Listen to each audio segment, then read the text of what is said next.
Gas ವಾಸನೆ ಬಂದರೆ ದಯವಿಟ್ಟು ಸ್ವಿಚ್ ಆನ್ ಮಾಡಬೇಡಿ. ಪಕ್ಕದ ಮನೇಲಿ ಬರ್ಬೋದು, ಎಲ್ಲಿ ಬರ್ಬೋದು, ಸ್ವಿಚ್ ಆನ್ ಮಾಡಿದ್ರೆ ಹತ್ಕೊಳ್ಳುತ್ತೆ. ಇದು ಕೂಡ ನಾನು ಕೇಳಿದ್ದೇನೆ. ಇನ್ನೊಂದು ಕೇಳಿದೆ ನಾನು,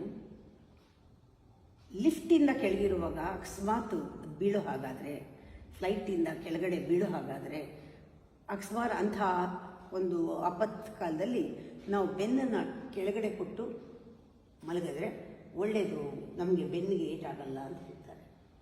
ಆಮೇಲೆ ವಾಂತಿ ಬರೋ ಹಾಗಾದರೆ ಹಮ್ ಮಾಡಿದ್ರೆ ವಾಂತಿ ಬರಲ್ಲ. ಈ ಥರ ವಾಂತಿ ಬರೋ ಹಾಗಾದರೆ ವಾಂತಿ ಬರಲ್ಲ. ಇದೆಲ್ಲನೂ ಮಾಡಿ ನೋಡಿ ಕೇಳಿದ್ದು. ಆಮೇಲೆ ಯಾರು ಹೇಳ್ತಾರೆ, ಗರುಡ ಪುರಾಣದಲ್ಲೂ ಇದೆ, ಸಂಜೆಗೆ 5ರಿಂದ 6 ಗಂಟೆಗೆ ಸ್ನಾನ ಮಾಡಬಾರ್ದು, 6 ದಾಟಿದ ಮೇಲೆ ಸ್ನಾನ ಮಾಡಬೇಕು ಅಂತ. ಇದು ಕೂಡ ಕೇಳಿದ್ದು.